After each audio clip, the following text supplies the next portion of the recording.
올 가을에 2달 후면은 10월, 11월이잖아요. 네. 10월, 11월 달에 여러분들 주변의 이제 부동산 시장은 어떻게 될 거다. 앞서 나갈 수 있는 이제 길을 오늘 제시하려고 합니다. 저희가 지난주에 대출 규제가 엄청난 규제가 시작한다고 얘기를 했고, 은행에서 만든 규칙 같은 거 이제 만든 거죠. 여기서부터 이제 모든 대출, 모든 규제가 시작을 한다고 말씀을 드렸어요. 앞으로 엄청 커질 거라고. 근데 일주일밖에 안 지났는데 벌써 전방위적으로 굉장히 커지고 있고, 새로운 규제 체계에 대한 얘기가 계속 나오고 있어요. 그러니까 저희가 한 2달 전에 예상을 했던 대로 규제가 점점 전방위적으로 퍼져가고 있고, 여러분들 저희 꼰대 방송을 보시면은 남들보다 부동산을 몇 달을 앞서간다고 생각하시면 될 것 같아요. 그죠? 맞아요. 많이 저희가 미리 앞서서 말씀드리니까. 그래서 모든 방송에서 대출에 대한 얘기밖에 안 해요. 특히 이제 전세 대출. 지금 정부에서 이 갭 투자를, 옛날에 우리가 이전 문재인 정부에서는 2주택자를 이 사회 악으로 규정하고 엄청난 태클을 걸었잖아요. 그 적폐라고. 근데 이제 이번 정부는 전세를 낀 갭 투자를 적폐로 보고 있는 거죠. 그래서 이제 그거 위주로 이제 규제를 하겠다고 지금 나왔습니다. 그래서 이게 앞으로 시장에 어떻게 영향을 미칠지.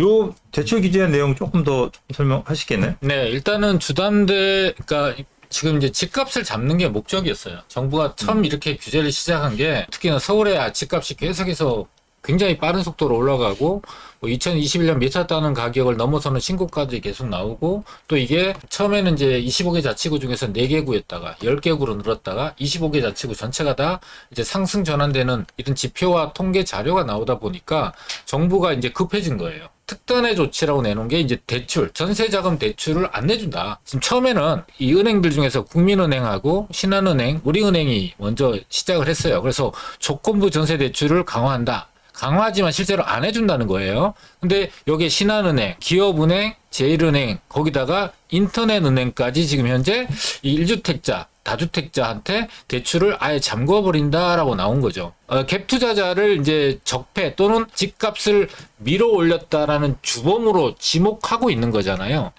2023년부터 2024년 3년 1월 달이 저점이었고, 그 이후에 계속해서 집값이 상승을 해왔잖아요. 지금까지. 그 사이에 가계부채도 굉장히 많이 늘어났다라고 정부가 발표를 하고 있고, 근데 이 가계부채 늘어나는 거에 70%가 특례 대출이에요. 1%대에서 3%대로 굉장히 낮은 저리로 시장에다 공급을 한 거죠. 근데 이 특례 대출에 받을 수 있는 대상자는 무주택자란 말이에요. 그러면은 전체 이 가계부채 증가의 70%가 실수요자잖아요. 두 번째로 갭 투자자가 문제라고 하는데, 2023년과 2024년에 서울 아파트의 갭 투자 비율을 보게 되면 28.4%, 39.4%니까 100%의 나머지 구간은 갭 투자가 아니라 무주택 실수요자가 거래를 했다라고 볼 수가 있잖아요. 근데 이 갭 투자 이 비율 중에서도요, 무주택이면서 내가 전세 살면서 집값이 오르니까 급한 마음에 당장 전세 만기가 안 돼서 바로 입주할 수 없지만 내가 전세 끼고 사놨다가 나중에 들어가야지 하는 부분까지 포함이 된 거예요. 모두 다 이제 갭 투자로 치고 되니까 70에서 60%는 무주택 실수요자가 거래를 했고, 실제 갭 투자 비율은 20-30%밖에 안 된다라고 하는 게 팩트인 거죠. 그러면은 실수요자에 의해서 시장이 떠받쳐져서 가격이 올랐고, 갈아타기도 실수요자에 의해서 진행이 돼서 지금 아파트 가격이 올랐는데, 집값 상승의 주범을 갭 투자라고 하는 게 맞냐라는 거죠. 올빼미님이 이제 범인 찾기라고 했어요. 범인 찾기. 원망하고 싶은 거죠. 우리 서영봉님이 은행만 배부르고, 그러니까 이게 가계부채가 늘어나고 이제 대출이 거래량이 많아지니까 은행에서 금리를 엄청나게 올려버렸어요. 그렇죠. 기준금리는 그대로고 조달금리는 그대로인데 4%대 금리, 대출금리를 6%대로 올렸잖아요. 한 달 만에. 네. 한 달 만에 2%의 금리를 올린다는 게 말이 안 되잖아요. 기준금리가 안 바뀌었는데. 그렇죠. 그러니까 뭐 네고랜드 사태 터진 것처럼. 그런데도 불구하고 이제 이 대출량이 늘어나니까 결국 은행만 이제 사상 최고의 이제 이득을 보고 있는 게 이제 사실이죠. 우리가 예전에도 집값 상승할 때는 LTV, DTI, 그다음에 뭐 대출 규제를 해가지고 대출 총량제 네. 해가지고 가계 대출을 못 받게끔 하는 거 많이 있었어요. 그래도 그때는 전세 대출을 여태까지 막은 적은 한 번도 없거든요. 근데 이번에는 전세 대출까지 막아버린 거예요. 그게 실질적으로. 그러니까 전세 대출을 받는 분들은 어떻게 보면 사회의 가장 최약층이잖아요. 집을 사기에는 모자라고 사회 초년생들도 전세 대출 많이 받고 이 전세 대출을 받아가지고 적은 이자를 내고 나머지를 소비하는 이런 어떤 소비성이 강한 이제 그런 최약층에 있는 사람들을 규제까지 해버리니까 그게 이제 가장 큰 문제지 않을까라고 지금 조금 얘기가 나오고 있습니다. 그러다 보니까 일부에 나오는 얘기가 이게 과연 지속될 수 있을까? 대다수 제일 많은 국민에 해당이 되기 때문에 이거를 건드는 게 이제 계속 가능할까? 이런 얘기를 좀 한단 말이에요. 그러니까 이제 지금 막 많은 사람들이 뭐 둔촌주거 아파트 입주 어떻게 하느냐, 전세 끼고 다 해야 되는데 뭐 이런 얘기도 하는데 우리가 과거에도 얘기했다시피 둔촌주거는 걱정은 할 필요가 없다. 걔가 넘어질 것 같으면 정부가 살려줄 수밖에 없는 상황이다 이런 얘기 하고 있는데 지속 가능하냐 이게 중요해요.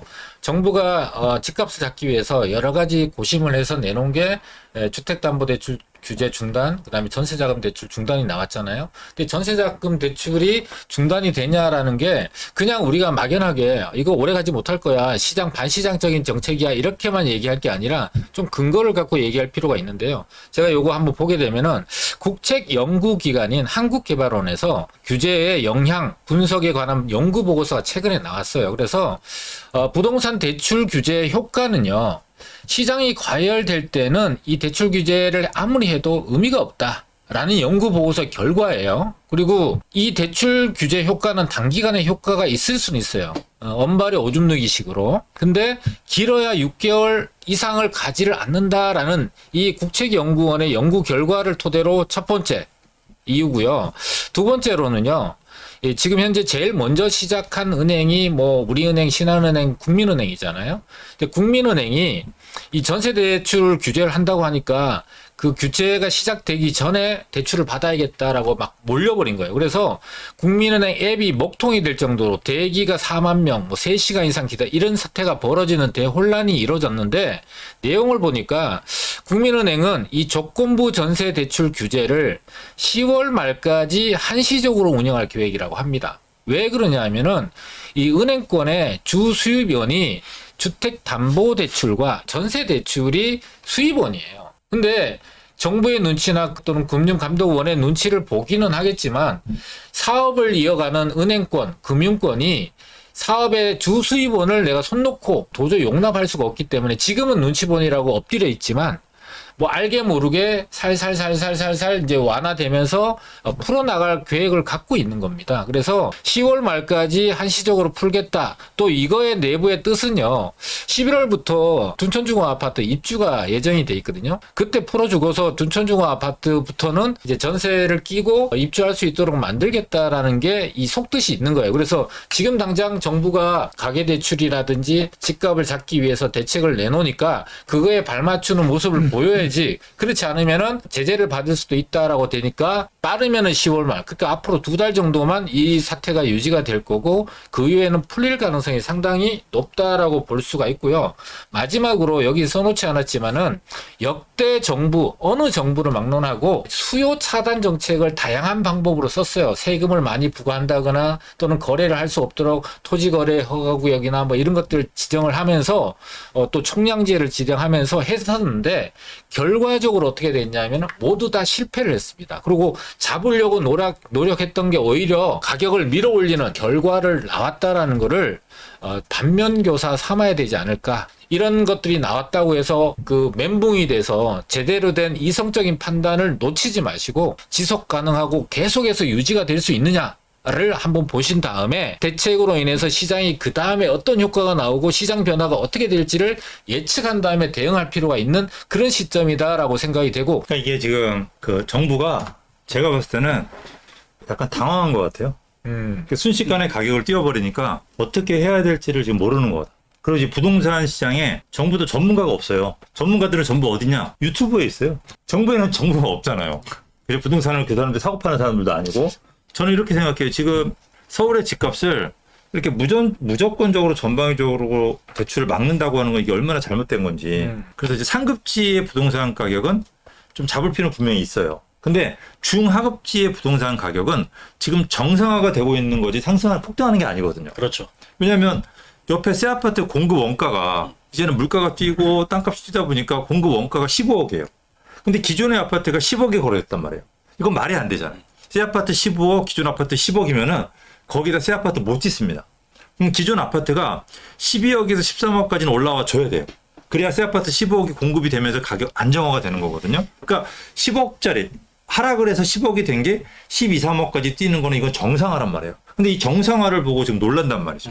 강남을 좀 더 규제를 해가지고 강남 집값이 안 뛰게끔 어떻게 해야 될지는 제가 뒤에서 얘기할게요. 다른 지역, 서울의 중하급지들의 가격은 정상화니까 좀 놀라지 말고 아 정상화되고 있구나. 근데 요놈은 좀 심하네. 요런 좀 이원화된 어떤 규제를 좀 가지고 가야 되지 않을까라고 이제 생각을 합니다. 자, 그래서 제가 아까 여러분들한테 2달 후에 부동산 시장의 미래를 알려드린다고 했잖아요. 네네. 뭐 저희 라이브를 보게 되면 네. 그럼 알려드려야 되잖아요. 네. 동분대님. 그래서 네. 자 이게 영향이 어떨까? 일단은 이제 정부가 깜짝 놀라게 된 원인이 특히나 이제 서울의 아파트 가격이잖아요. 이 서울의 아파트 가격을 밀어 올리게 되는데 그와 동반해서 지금 거래량이 폭발을 한 거예요. 거의 수직에 가까울 정도로 거래량이 상승을 하고 있단 말이죠. 이 거래량도 폭발하고 있죠. 거기다가 가격도 굉장히 빠른 속도로 큰 폭으로 상승을 하고 있다 보니까 전세대금 대출 규제가 나온 거예요. 근데 지금 서울의 전세 물량이 많습니까? 적습니까? 굉장히 적죠. 굉장히 적습니다. 근데 이 추세가 계속해서 줄어들고 있는 상황이거든요. 9월 4일 날짜로 이 서울의 아파트 전세 매물량이 27,000개 정도 돼요. 근데 제일 많았을 때가 2023년 1월. 그러니까 작년 1월이 아파트의 가장 저점이었어요. 그죠? 그때는 추가 하락이 된다는 두려움 때문에 많은 사람들이 매수도 하지도 않고 움츠려 있을 때잖아요. 그러다 보니까 전세 매물도 굉장히 많이 내놔서 55,800건, 거의 56,000건이었던 게 지금 반토막 이하로 지금 매물이 줄어든 거예요. 자, 그런데 정부가 전세자금 대출을 중단하는 게 매수자와 매도자의 거래에 의해서 진행되는 전세가 들어가는 전세를 대출을 들어가는 세입자한테 안 해주겠다는 거잖아요. 그러면 들어갈 수 있는 집이 이렇게 거래가 진행되는 집에는 내가 전세 세입자가 들어갈 수가 없고 대출이 안 나오는 거야. 그럼 전체적으로 이 27,000개 중에서 거래가 진행되고 있는 매물은 들어갈 수 없는 매물로 되니까 여기서 또 더 매물이 줄어들게 되는 상황이 만들어지게 되잖아요. 수요는 그대로 있는데 전세 매물이 줄어들면 어떻게 돼요? 가격이 오르겠죠. 그렇죠. 가격이 오를 수밖에 없는 거예요. 그래서 어떻게 되냐? 자, 전세 매물이 급감을 하게 되죠.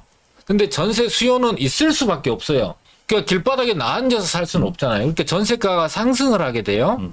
전세가가 상승을 하게 되면 어떻게 되냐면은 전세 세입자 입장에서 야, 전세 대출 받아갖고 전세 계속 조인다고 하고 앞으로 미래가 어떻게 될지 모르는 상황이면은 대출 받아서 사버리면 무주택자니까 이거는 대출 규제를 하지 않고 있잖아요. 그렇죠? 그러니까 전세를 살 수 없으니까 매매를 가는 거예요. 그렇죠. 어쩔 수 없이 어딘가 살아야 되니까. 그렇죠. 원래는 어딘가 살아야 되니까 전세를 살려고 그랬는데 이제 전세 물건이 없으니까 매매로 가는 거예요. 그렇죠. 그래서 매매 수요로 전환이 되면서 매매 수요가 증가되는 거예요.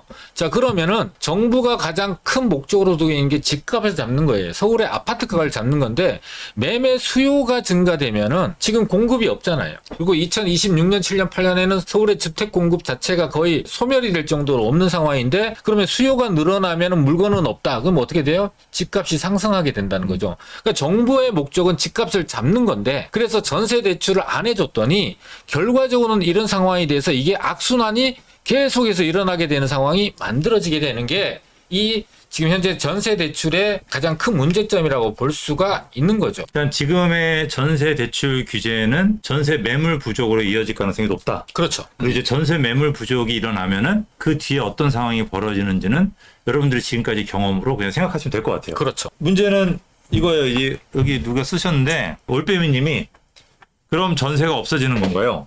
없어질 수가 있는지요? 라고 이제 물어봤단 말이에요. 전세가 없어지는 건 저는 불가능하지 않을까. 우리나라는 전세가 무조건적으로 갈 수밖에 없다. 없어질 수는 없습니다. 전세가. 근데 문제는 뭐냐면 이 전세가 없어지지 않는 대신에 월세의 비율이 조금 계속 올라가고 있어요. 그러면 예전에 전세를 들어갈 때는 내가 매달 내는 월세는 싸게 거주를 했단 말이에요. 근데 이 전세가 점점 없어지고 월세에 대한 수요가 늘어나는 거죠. 그렇죠. 왜냐면 대출을 못 받으니까. 그럼 이 월세 수요가 늘어나면은 월세 값은 어떻게 될까요? 뛰는 거죠. 월세 값은 상승하게 되는 거죠. 그러니까 이 부분이 결국은 월세가 좀 상승하는 식으로 가지 않을까. 일단은 균형이 이제 그렇게 맞춰질 가능성이 높다고 생각하시면 될 것 같아요. 그러니까 전세는 우리나라는 없어질 수가 없는 구조다. 이 전세에 대한 사고 터지고 난 이후에 시장을 보게 되면 사람들이 전세 시장이 두렵다고 해서 월세 쪽으로 다 쏠림 현상이 일어나고 결국에는 쏠림 현상이 일어나다 보니까 월세 가격은 굉장히 폭등하는 상황이 오다 보니까 지금 사실 소형에 있는 이런 다세대 주택 같은 경우에도 현재 서울 안에서 좀 신축급이라고 한다면 좀 100만 원이 다 넘습니다, 월세가. 그렇게까지 높게 치솟고 아파트도 마찬가지로 월세가 많이 상승하게 된 계기가 사실 전세 물량이 줄어들고 전세에 대한 수요가 월세로 쏠리게 되면 사실 둘의 경쟁 관계에서 사실 월세 쪽으로만 사람들이 몰리게 되면 월세가 더 폭등하는 결과가 나온다라는 걸 봤을 때 앞으로 시장에서 이제 전세 물량이 더 줄어들고 이런 상황이면 실수요자 입장에서 훨씬 더 부담으로 올 수밖에 없는 상황이 만들어질 수밖에 없는 거죠. 은행에서 대출금리 2% 올렸잖아요. 네. 그러면 월세는 어떻게 될까요? 당연히 오르죠. 월세가 오르는 거야. 그러니까 은행에서 올린 게 실제로는 전세도 못 얻는 가장 어떻게 보면 최약층. 최약층들이 그만큼의 내 돈을 더 내야 되는 거예요. 그러니까 더 힘들어지는 거죠. 그러니까 이런 부분들을 조금 더 좀 생각을 좀 해 주실 필요가 있을 것 같아요. 그 부분이. 자, 그래서 아무래도 아까 보셨던 이제 거래량 상승. 네. 이제 거래량이 워낙 많이 올라가니까 네. 이제 만약에 거래량이 지금 7월 달에 역대 최고죠. 7월 그렇죠. 달에 역대 최고 뭐 거의 10,000건 서울에? 그러니까 8,700건 정도가 뭐 10,000건을 찍는다고 했는데 10,000건 못 찍었어요. 네, 10,000건까지. 더워서. 예. 네, 근데 이제 왜냐면 또 DSR이 이제 제2기죠, 2기. 그 DSR2. DSR2가 시행되기 전이가 좀 수요가 좀 몰린 것도 있잖아요. 그렇죠. 9월 달부터 시작을 하니까. 그래서 어떤 수요가 몰려서 이제 우리가 7월 달에 역대 최고의 거래량을 찍었단 말이에요. 네. 그럼 이제 8월 달에 만약에 역대 최고의 거래량을 또 찍으면 이게 조금 더 강화될 수도 있잖아요. 그럴 그죠? 수 있죠. 거래량은 어떤가요, 거래량? 서울 아파트 거래량은 지금 계속 증가되고 있는데 지금 이제 8월의 거래량은 9월 말이 돼야 집계가 돼요. 지금 이제 대출 규제가 시작되니까 8월 말까지 막 은행에 몰려가서 사람들이 미리 앞으로 받아야 될 줄들을 미리 받아놨잖아요. 그 받아놓은 거를 실행할 거 아니에요. 그냥 들고만 있고 이자만 내고 있지는 않을 거 아니에요. 그럼 그걸 실행하는 결과가 다음 달이나 다다음에 지표에 잡히는 수요로 잡힐 수도 있는 부분인 거잖아요. 다시 한번 말씀드리면 부동산 시장의 가장 큰 문제점은 중하급지 아파트 값이 뛰는데 뭐 노원구나 도봉구나 이런 데 아파트 값이 뛰는데 네. 금천구나 이걸 가지고 놀라면 절대 안 된다는 거죠. 요거는 주변에 신축 아파트의 가격하고 격차가 워낙 벌어져 있다 보니 그걸 쫓아가는 거고 지금 가장 큰 문제는 상급지 아파트 값이 너무 폭등하고 있다. 그렇죠. 얼마 전에 강남 원벨리 아파트가 국민평형대가 55억에 거래됐어요.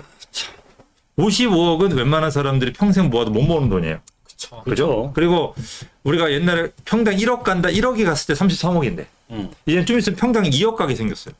이거는, 그럼 66억? 예, 이건 너무 심하잖아요. 이거는 누가 봐도 너무 심하다 보니까 이거를 잡아야 되는 거죠, 요거를. 그러니까 엉뚱한 방향으로 지금 타겟을 잘못 잡았다. 그러니까 범인은 쟤인데, 얘를 지금 잡고 있다. 실제로 피해는. 그리고 강남의 아파트는요, 규제를 한다고 해서 제가 안 잡혀요. 그거 제가 저저번 주에 계속 설명했어요. 그렇죠. 강남의 아파트 예를 들어 10만 가구가 있어. 10만 가구 중에서 만 세대가 거래가 돼야지 강남 아파트 뛰는 거 아니에요. 이 10만 가구 중에서 한 세대만 신고가를 찍으면 10만 가구가 다 뛰어요. 그러니까 지금 원벨리가 55억에 거래됐잖아요. 네. 그러면 이제 좀 있으면 주변 아파트가 다 뛰어. 1, 2억이라도. 그렇겠죠. 그러니까 여기에 바로 가격 상승이란 말이에요. 그러니까 한 건의 아파트 거래에 의해서 가격이 뛰는 거죠. 그렇게 일어나는 가장 큰 문제는 뭐냐면 그 강남 쪽 같은 경우는요. 사람들이 집을 팔 수가 없어요. 이 양도세가 너무 심해. 그 증여도 못 해. 우리나라 증여세 엄청 세잖아요. 그 내가 죽어도 상속도 못 해. 다 뺏겨. 그러니까 이런 부분들이 워낙 세다 보니까 사람들이 팔지도 못하니까 강남 특히 가격이 높을수록 세금이 세요. 그냥 가지고 있는 거예요. 안 팔고 팔 이유가 없는 거죠. 근데 똘똘한 한 채를 사게끔 법이 만들어놨어.